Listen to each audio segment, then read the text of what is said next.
الحمد لله رب العالمين والصلاة والسلام على سيدنا ومولانا محمد خاتم النبيين وعلى آله وأصحابه أجمعين وعلى كل من تبعهم بإحسان إلى يوم الدين. اما بعد، بزرگان محترم اور برادران عزیز، السلام علیکم ورحمۃ اللہ تعالی وبرکاتہ۔ میں نے پچھلے جمعہ میں عرض کیا تھا کہ حضرت امام غزالی رحمۃ اللہ علیہ نے زبان کے 20 گناہ بیان کیے ہیں کہ زبان کو اگر انسان اپنے قابو میں نہ رکھے، بولنے سے پہلے سوچے نہیں، تو 20 قسم کے گناہوں میں مبتلا ہو سکتا ہے۔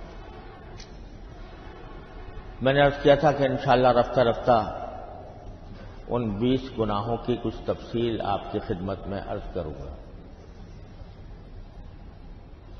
آج ان میں سے ایک گناہ ایسا ہے کہ اس سے خود بہت سے گناہ نکلتے ہیں، اور وہ ہے غصہ۔ غصہ ایک ایسی چیز ہے کہ اگر انسان اس پر قابو نہ پائے تو اس سے بہت سے گناہ نکل جاتے ہیں۔ اس میں غصے کی حالت میں انسان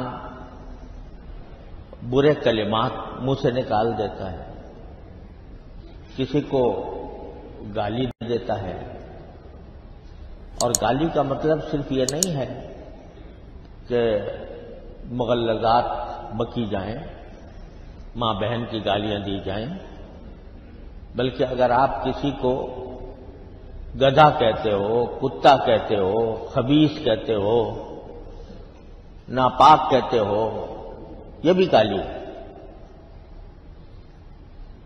گفتگو کے اندر جب آدمی کو غصہ آتا ہے تو اس قسم کے الفاظ زبان سے نکل جاتے ہیں۔ یہ ساری چیزیں غصے سے پیدا ہوتی ہیں۔ غصے کی حالت میں بعض اوقات انسان اپنے جامے سے نکل کر دوسرے پر حملہ آور ہو جاتا ہے، اس کو ہاتھ سے کوئی تکلیف پہنچا دیتا ہے، یا اس کے اوپر کوئی بہتان باندھ دیتا ہے، کوئی الزام لگا دیتا ہے۔ غرض غصے کی وجہ سے بہت سے گناہوں میں انسان مبتلا ہو جاتا ہے۔ اسی لیے ایک مرتبہ حضور نبی کریم سرور دو عالم صلی اللہ علیہ وسلم سے ایک صحابی نے آ کر پوچھا کہ یا رسول اللہ، مجھے کوئی نصیحت فرما دیجیے اور مختصر فرمائیے۔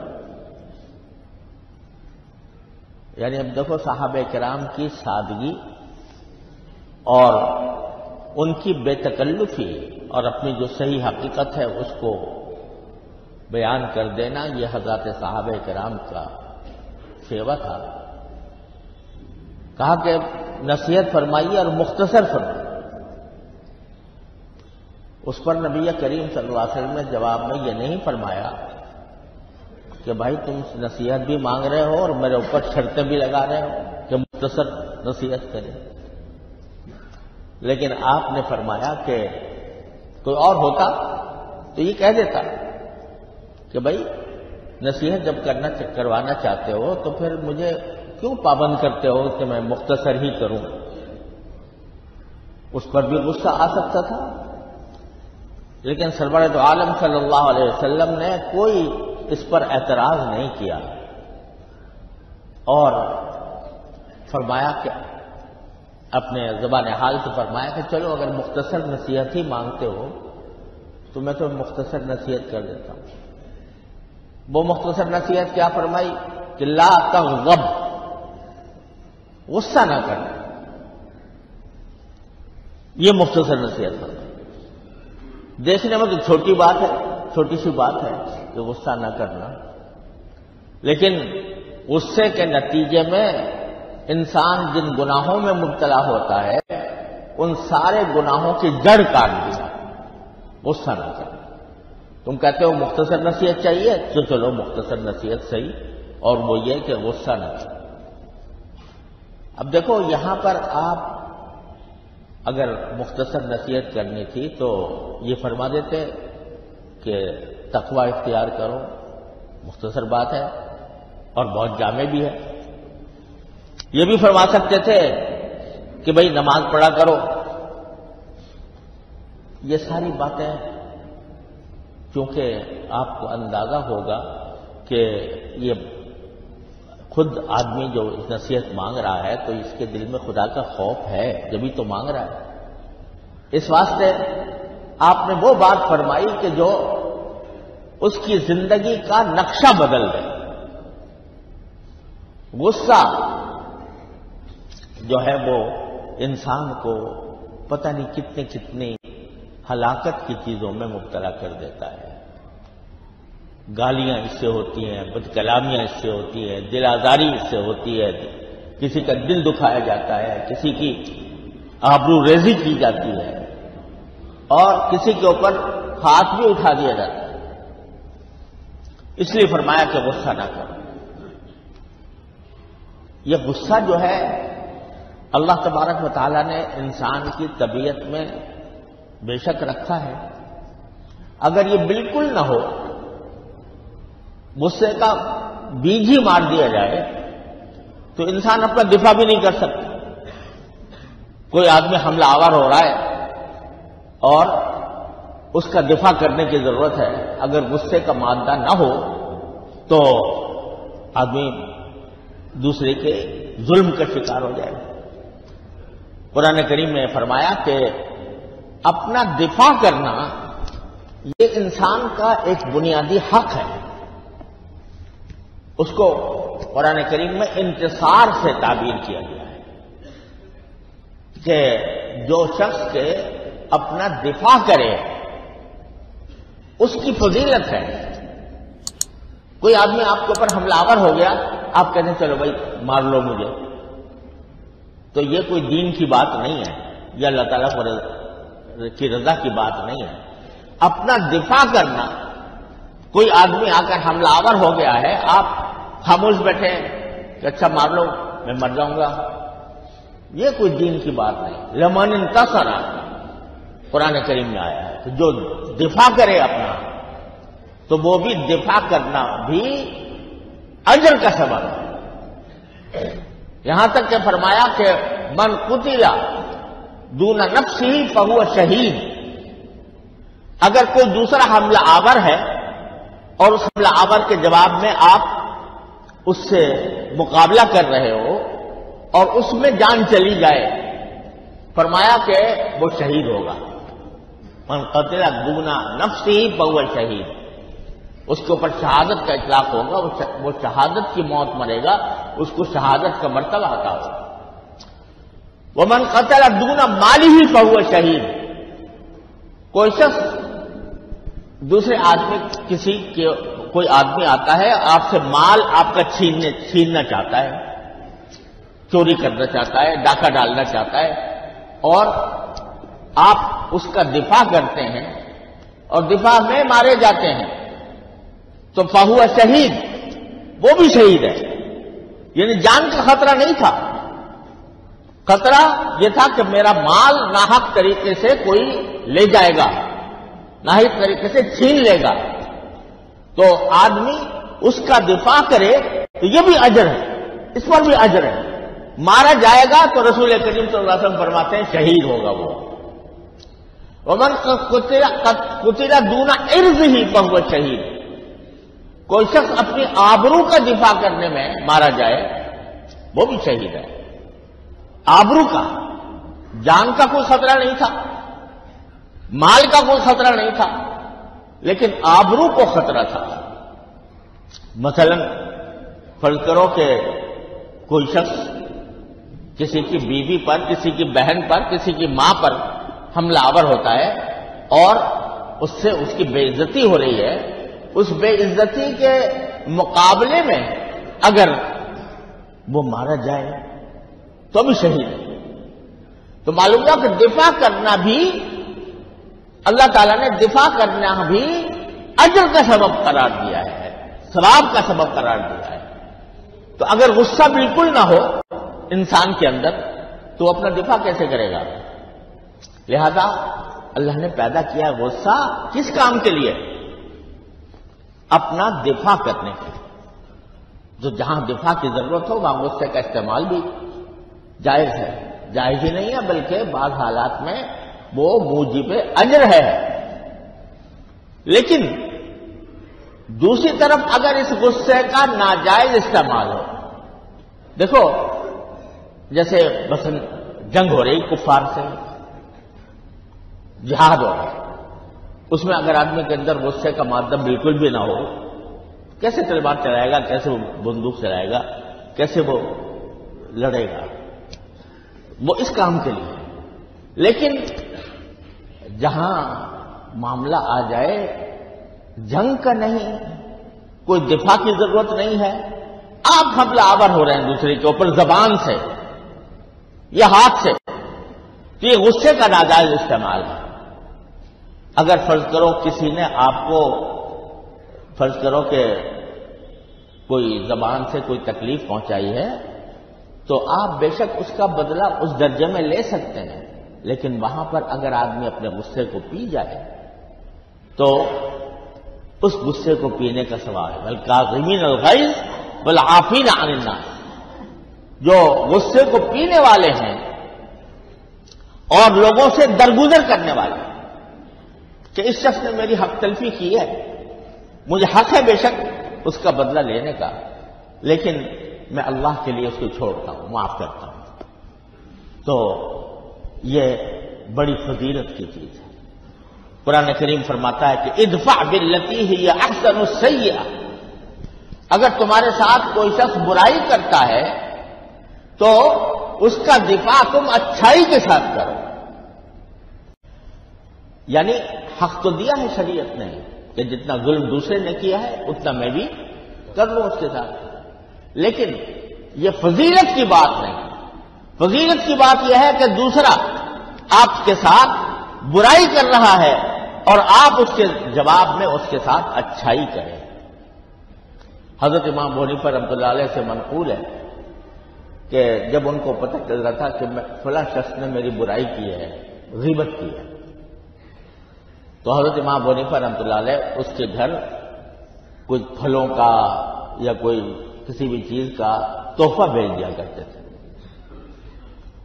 لوگوں نے کہا جی وہ تو آپ کی برائی کرتا ہے، کہا کہ وہ تو میرا محسن ہے، اس لیے کہ جتنی میری برائی کرے گا اتنا ہی اللہ تعالیٰ میرے اجر میں اضافہ کرے گا، تو میں اس کے احسان کا بدلہ اس طرح دیتا ہوں۔ تو وہ بھیج دیا گیا، ادفع باللتی ہی احسن السیئہ، برائی کا دفاع اچھائی سے کرو، فَإِذَا الَّذِي بَيْنَكَ وَبَيْنَهُ عَدَاوَةٌ كَأَنَّهُ وَلِيٌّ حَمِيمٌ، اس کا نتیجہ کیا ہوگا کہ جس کے ساتھ تمہاری دشمنی تھی وہ تمہارے لیے ایسا بن جائے گا جیسے گہرا دوست ہو تمہارا۔ لیکن فرمایا وَمَا يُلَقَّاهَا إِلَّا الَّذِينَ صَبَرُوا، یہ صفت کہ برائی کا بدلہ اچھائی سے دے، یہ انہی کو نصیب ہوتا ہے جو کہ صبر سے کام لیتے ہیں۔ وَمَا يُلَقَّاهَا إِلَّا ذُو حَظٍّ عَظِيمٍ، اور یہ صفت اسی کو ملتی ہے جو بڑے نصیبوں والا ہو۔ اصل نبی کریم سرور دو عالم صلی اللہ علیہ وسلم نے جو اصل تعلیم دی ہے وہ یہ ہے، تمہارا حق ضرور ہے کہ تم بدلہ لے لو، جس نے تمہیں کوئی تکلیف پہنچائی اتنی ہی تکلیف اس کو بھی پہنچا دو، لیکن جو اللہ تبارک و تعالیٰ کے نزدیک ہونے کا معاملہ ہے اور اللہ تعالیٰ کی خوشنودی حاصل کرنے کا معاملہ ہے وہ معاف کر دیں گے۔ الکاظمین الغیظ والعافین عن الناس، اچھے لوگوں کی تعریف کرتے ہوئے فرمایا کہ جو غصے کو پی جاتے ہیں اور لوگوں سے معافی کا، درگزر کا معاملہ کرتے ہیں۔ اور یہ نبی کریم سرور عالم صلی اللہ علیہ وسلم نے اپنے پوری زندگی کے طرز عمل سے بتایا۔ آپ کو معلوم ہے کہ مکے والوں نے کوئی کسر نہیں چھوڑی نبی کریم صلی اللہ علیہ وسلم کو ستانے میں، آپ کے صحابہ کرام کو اذیتوں ان کے اوپر ڈالنے میں کوئی کسر نہیں چھوڑی۔ آپ کے قتل کے منصوبے بنائے، آپ کو وطن سے نکالا، کیا کیا تکلیفیں بنی۔ لیکن جب رسول کریم صلی اللہ علیہ وسلم فاتح بن کر مکہ مکرمہ میں داخل ہوئے تو کوئی اور ہوتا تو سینہ تان کر داخل ہوتا، اکڑی ہوئی گردن کے ساتھ داخل ہوتا کہ میں آج فاتح بن کر آ رہا ہوں انہی لوگوں پر جنہوں نے مجھے ستایا تھا۔ لیکن آپ نے عام اعلان کر دیا کہ جو اپنے گھر کا دروازہ بند کر لے گا اسے امن ہے، جو ابو سفیان کے گھر میں داخل ہو جائے گا اسے امن ہے، جو حرم میں داخل ہو جائے گا اسے امن ہے۔ ایک خون کا قطرہ نہیں بہا اس راستے سے جس راستے سے رسول اللہ صلی اللہ علیہ وسلم مکہ مکرمہ میں داخل۔ یہ مثالیں چھوڑی ہیں رسول کریم صلی اللہ علیہ وسلم، یہ سنتیں ہیں رسول کریم صلی اللہ علیہ وسلم۔ سنتیں صرف ظاہر کی نہیں ہوتی کہ بھئی ہم نے اپنا ظاہر جو ہے اپنا لباس اپنا وضاقت وہ سنت کے مطابق بنا لی، وہ بھی اللہ تعالیٰ کی بڑی نعمت ہے، اللہ تعالیٰ سب کو توفیق عطا فرمائے، لیکن سنتیں ان میں منحصر نہیں ہیں۔ سنتیں یہ بھی ہیں کہ حلم کا ثبوت دے انسان، بردباری کا ثبوت دے، غصے کے موقع پر غصے کو پی جائے۔ اور ایک حدیث میں رسول کریم صلی اللہ علیہ وسلم نے ارشاد فرمایا کہ انسان جتنے بھی گھونٹ پیتا ہے اپنی زندگی میں، اس میں سب سے زیادہ اللہ کو محبوب جو گھونٹ ہے وہ غصے کا گھونٹ۔ غصہ آ رہا تھا لیکن میں نے اللہ کی خاطر اس کو پی لیا، تو یہ اللہ تعالیٰ کو یہ گھونٹ سب سے زیادہ محبوب ہے، اور وہ بندہ اللہ تبارک و تعالیٰ کے ہاں بڑی خوشنودی کا مقام حاصل کرتا ہے۔ ایک مرتبہ دیکھو سکھایا کس طرح غصے کو دبانے کا طریقہ سکھایا رسول کریم صلی اللہ علیہ وسلم نے، کہ ایک مرتبہ ایک صحابی تھے، ان کا ایک غلام تھا، اس نے کوئی غلطی کی تھی تو اس کو مارنا شروع کر دیا۔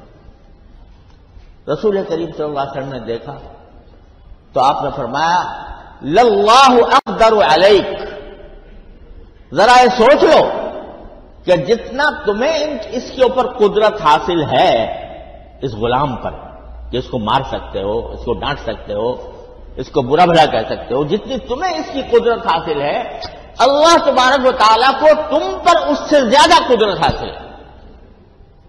کیا مانا؟ ارے دن رات تم اللہ تعالیٰ کے حکموں کے خلاف کرتے رہتے ہو، صبح سے شام تک اللہ تعالیٰ کا حق ادا کرتے ہو؟ نہیں کرتے۔ لیکن وہ دیکھو بردباری کے ساتھ اللہ تبارک و تعالیٰ تمہاری غلطیوں کو درگزر کرتا رہتا ہے، معاف کرتا رہتا ہے۔ جو چھوٹی موٹی غلطیاں ہوتی ہیں تو وہ اگر نماز کو آ گئے گناہ معاف ہو گئے، ہاتھ وضو صحیح طریقے سے کر لیا گناہ معاف کر دیا اللہ تعالیٰ نے۔ تو اللہ تبارک و تعالیٰ اگر تم سے اپنی قدرت کے مطابق تمہاری برائیوں کا انتقام لینا چاہے تمہارا کیا حال ہوگا؟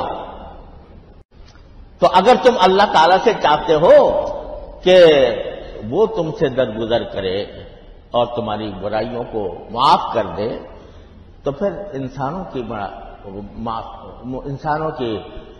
برائیوں کو تم معاف کر دو۔ یہ عفو و درگزر یہ نبی کریم سرور عالم صلی اللہ علیہ وسلم کی خاص صفت تھی۔ آپ نے سنا ہوگا ضرور واقعہ کہ آپ ایک مرتبہ کہیں سفر کے دوران ایک درخت کے نیچے سو رہے تھے، اتنے میں جب آنکھ کھلی تو دیکھا ایک کافر ہاتھ میں تلوار لیے کھڑا ہے اور یہ کہہ رہا ہے کہ محمد آج تمہیں مجھ سے کون بچائے گا؟ اس وقت رسول کریم صلی اللہ علیہ وسلم کے ہاتھ میں ہتھیار نہیں تھا، اس کے ہاتھ میں ہتھیار ہے، تلوار ہے، اور کہا کہ آج تمہیں میرے ہاتھ سے کون بچائے گا؟ رسول کریم صلی اللہ علیہ وسلم نے اطمینان کے ساتھ جواب دیا میرا اللہ بچائے گا۔ اطمینان کے ساتھ، جس اطمینان کے ساتھ آپ نے جواب دیا اس کا اثر یہ ہوا کہ اس کے اوپر تھرتری تاری ہو گئی، کب کبھی تاری ہو، اور ہاتھ سے تلوار گر پڑی اس کب کی حالت میں. اب آپ نے اٹھا لی وہ تلوار اور فرمایا کہ اب تمہیں میرے وار سے کون بچائے گا. بس وہ گھگیانے لگا کہ اب تو تلوار آپ کے ہاتھ میں ہے اور میں نہتا ہوں, میرے پاس کوئی تلوار یا ڈھال اس کے مقابلے میں نہیں ہے. تو رسول کریم صلی اللہ علیہ وسلم فرمایا بتاؤ میں تمہارے ساتھ کیا معاملہ کروں. کہا آپ کے ہاتھ میں تلوار ہے, آپ چاہیں تو جیسے میں نے آپ کے اوپر کھینچی تھی آپ بھی کھینچ لیں اور مجھے مار دیں. آپ نے فرمایا نہیں, میں تمہیں معاف کرتا ہوں. تلوار اس کو دے دی اور معاف کر دی. اب جو شخص جان لینے کے لیے آیا اور اس کا بدلہ آپ نے کس طرح دیا کہ کہہ دیا معاف کرتا ہوں. معافی اور عفو درگزر یہ نبی کریم سرور عالم صلی اللہ علیہ وسلم کا خاص وصف تھا اور صحابہ کرام کے اندر بھی اللہ تبارک و تعالیٰ نے یہ وصف پیدا کر دیا تھا. رسول کریم صلی اللہ علیہ وسلم نے رچا بسا دیا تھا صحابہ کرام کو. حضرت علی رضی اللہ تعالی عنہ ان کے سامنے ایک یہودی تھا, اس نے رسول کریم صلی اللہ علیہ وسلم کی شان میں کوئی گستاخی کر دی تو حضرت علی نے اس کو گرا دیا اور اس کے سینے پر سوار ہوا.